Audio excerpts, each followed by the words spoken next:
Most people believe Billy Graham's family is protected from life's obstacles, all the bad things. And that's what I thought too. But with tears in my eyes, I confessed to my mother, I think I'm pregnant. Days after the doctors confirmed that I was indeed pregnant, we were trying to figure out what I was going to do. We sat down with friends, we talked to counselors. We knew the baby's father wanted nothing to do with me or this baby. He had pushed me to have an abortion. I was 16, I was pregnant, in high school, I had no job, and now there was no father for the baby I carried. Abortion, adoption, and keeping were all valid options. And yes, even Billy Graham's family thought about abortion. It's a natural reaction. In our small town, we were fortunate enough not to have Planned Parenthood, but a woman's pregnancy center that was devoted to life and helped me walk through some of the early steps of being pregnant. My mom and I could never agree on what I wanted to do or what we wanted to do. Every time one wanted to have an abortion, the other wanted to give birth. Then the next minute it was the one wanted to give birth and the other wanted an abortion. It was your typical mother-daughter teenage relationship. Yet, I'll never forget when I was a sophomore in high school. It had a picture of God with a man just shouting out at him, saying, where's the cure for cancer? Where's the cure for AIDS? Where's world peace? Where's the harmony? And God just looked back at that man and he said, you aborted them all. This cartoon made a profound impact on me at the time and has continued to impact me throughout these years. It was ultimately this cartoon that decided the baby's fate that I carried. I would definitely carry to term. I had made a decision, but life went on. The pregnancy wasn't obvious, so life went on as normal. I just lived as I wanted to. The funny thing, though, about living in a small town is that they knew what I was doing before I even knew what I was doing. So it was best that I needed to leave the area. I went to one mother's home to get away, and it was a house so full of hurt young girls who had been abandoned by the world. We were very isolated, and we were unable to live a normal life. I especially was feeling abandoned by God and the world. Even in those moments of complete loneliness, God was providing the footing for his ultimate plan. Eventually, I did have the opportunity to move to Philadelphia to live with a family. I moved into this family home where there were 2 boys, a father, and a mother. And even moving into another place, in another location, I still found myself feeling alone and abandoned. At the time I arrived in Philadelphia, I was going to keep the baby, but I had no plan. The mother of the family I lived with, Sarah, and I began working on a plan. She directed me to focus beyond the here and now. My mom had made the painful decision that she just couldn't have me live with her and the baby. My dad said I could live with him, but I didn't have a relationship with him. So that really wasn't an option for me. One day, Sarah had been counseling another young lady who was pregnant, and she was planning to place her daughter up for adoption. After one of their sessions, I went upstairs and I saw these folders laying on the table. And they had pictures in them, and they were adoptive couple profiles. I was curious of what these people would look like. Would they have horns, one eye, just random thoughts would come to my teenage mind. So I picked up the folder, and in the profile, I saw the first one. It was okay. The second one was okay. And the third profile flew right off the page at me. They were an attractive couple. She was a special education teacher. I had a learning disability. He was a lawyer, and I could argue the legs off of a table. Although I was adamant I was going to keep my daughter, I shocked myself by saying if I had to choose adoption, this is the couple I would pick. God was beginning to work on my heart and put his plan in place, not my plan. Even after seeing this profile, I continued my plan to parent. So Sarah and I priced diapers, utilities, rent, daycare, and I was shocked at how much everything actually costs. We discussed the responsibility of raising a daughter and what I wanted for her. All my life, I had desperately wanted a father and a real relationship with my dad. He had traveled so much for business that he was never able to invest in me. And above all else, for my daughter, I wanted her to have a dad, a daddy, a loving, tender, firm, time-investing kind of daddy. I wanted her to be a daddy's girl, like I did. A couple weeks went by after seeing the profile, and despite my determination to raise this precious girl, God was slowly preparing my heart for adoption. I knew I would find a way to provide material things for her. Lack of love was not an issue. I loved her more than my heart could contain. Yet the one thing I couldn't provide was a daddy. It was this simple yet complicated fact that changed my mind from raising her to give her up, for releasing her for adoption. I made a family-building, life-giving decision that is always a vital option.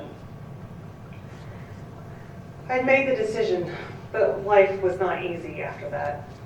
Every day a bitter battle dwelled within about what I wanted and what was best for my daughter. I changed my mind every 2 minutes. While I was emotionally struggling with reality, I was also having to begin to move forward with my plans for adoption. Months turned into days, days turned into hours, and hours turned into running out of time.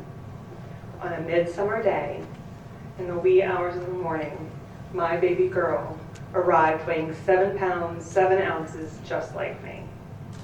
She looked like the most angelic China doll. She was perfect in every way. Like James 1:17 says, every good and perfect gift is from above. While at the hospital, I changed my mind every second. I refused to let the adoptive family come to the hospital. I could not bear to look at the woman who was more prepared to raise my daughter than I was. She'd get her for the rest of her life. I just wanted these few precious moments. I remember that internal struggle as if it was going on today. In spite of my lack of conviction about adoption, I did carry on with my decision. I took the baby home with me for a couple days. I absorbed every single look, every single motion, every whimper, and every gas smile. I have etched it into my heart where time has remained still. Desperate to make time stop, I realized that it hadn't, and the day of release was upon me. I loved her so much, I physically hurt. How could I possibly do this? It was against every motherly instinct I had. Giving her up was just something I wasn't sure I could do. As we drove to a familiar home of a family friend where I would give her to her new family, I just held her hand and cried softly. When we arrived at our friend's, I just refused to get out of the car. If I got out, that actually meant I was agreeing to give this baby up for adoption. And I really didn't want to do this. I did know, though, I had to. We went inside and we spent a few minutes talking to the adoptive couple and watching my daughter's every moment. Everyone was talking as if we were at a family gathering. It was quite surreal. Then the time came. while holding my baby girl closely in my arms, I began to gather enough strength to stand up and walk over to the eager couple. I hugged the father, and then I hugged the mom. And as my embrace with the mother was ending, she began to take her away from me. Immediately, I withdrew her. I couldn't do this yet. But against my instinct, I began to hand her over to her new family, and it felt as if I was ripping out my own heart of my chest. It was done. She was theirs, and I was left empty. As they pulled away, I stood sobbing in the driveway until I could no longer see the vehicle. My mom and I quickly got into her car and headed home to Virginia. We arrived home very late that night, and I just crawled upstairs to my bed and sobbed myself to sleep. I woke up and I was numb. For 6 weeks, I was numb. And then, after 6 weeks, like a bomb went off. The numbness wore out, the bottom fell out, and I literally lost my mind. I had this constant nagging and longing ache for my daughter. After a couple of months, I began to get my life together, and things calmed down quite a bit. Before long, I began to date a boy. He listened to me, and he made me laugh. It had been a long time since I had laughed. But more importantly, he made me forget about that nagging ache that I had for my daughter, and gave me the attention I so desperately needed. It wasn't long before I found myself pregnant again, 7 months after I'd given up my daughter. This time, abortion was considered more than the first time. I went as far as calling the abortion clinic and making an appointment. I never went, and once again I chose to carry this unplanned baby to term, even without his father present. On a cool November day, I brought my second child into this world. He was precious and perfect in every way. He was born into this world without a dad and with a mom who had no clue what she was doing. But I did what I had to do, and I spent the next 7 years doing what I had to do. I made a ton of mistakes, and in spite of me, he has turned out to be a wonderful 18-year-old boy who is currently in Hawaii enjoying himself. After a lot of frogs, I got my prince. We were married shortly after meeting. He is my calm in the midst of the storm, and he accepts me, all of me. And his view on my past is, well, if you had made any other choice, it wouldn't have led you to me. 7 years ago, tears streamed down my face as the ultrasound tech told us we were having a little girl. I finally get to raise my little girl. Margaret Ruth has been a pure joy and has helped me heal in ways I never thought would be possible. You would think my story would end there with me and abortions. I was kind of hoping it would too, but it didn't. 18 months after Margaret Ruth was born, my doctors would be concerned about the baby I carried. For weeks, they couldn't see his stomach. They sent me down to have a fetal MRI. And it showed everything was fine. The next time I saw my doctor, she asked me, what would you have done had you known he wasn't perfect? What do you mean? She replied, would you have aborted? No, he is perfect in every way. Payson arrived earlier than expected, and he was born with an APGAR score of 1, which means he is in desperate need of medical intervention. He spent a total of 151 days in the ICU, had 4 major surgeries before we were finally able to take our baby home. Despite his medical complications, he is a normal 6-year-old boy who just happens to have a G-tube and a trach. He keeps us laughing, but more importantly, he has a heart for Jesus. Just this week, he asked his dad, do you know why I didn't cry when you left the room? Daddy said no. And Payson said, I kept repeating, God is always with me. God is always with me. after going through hell with Payson medically, almost losing him several times, and knowing what I know now, I would still tell that doctor, nope, he is perfect in every way. It's been 20 years since my daughter was born. She has a beautiful relationship with her adoptive dad, and he has been true to his word. She is very much a daddy's girl. And that prince I married, well, he turned out to be a prince for my daughter too. He is what fairy tale dads are made of. Our baby girl is truly a daddy's girl. Now you'd think I would be done with my story. I really had hoped too, but that wasn't what God had in plan. In the beginning of the beginning of my life stories have ended, but the older I get, I am once again needing to take a stand for life, my life. You've heard that ignorance is bliss.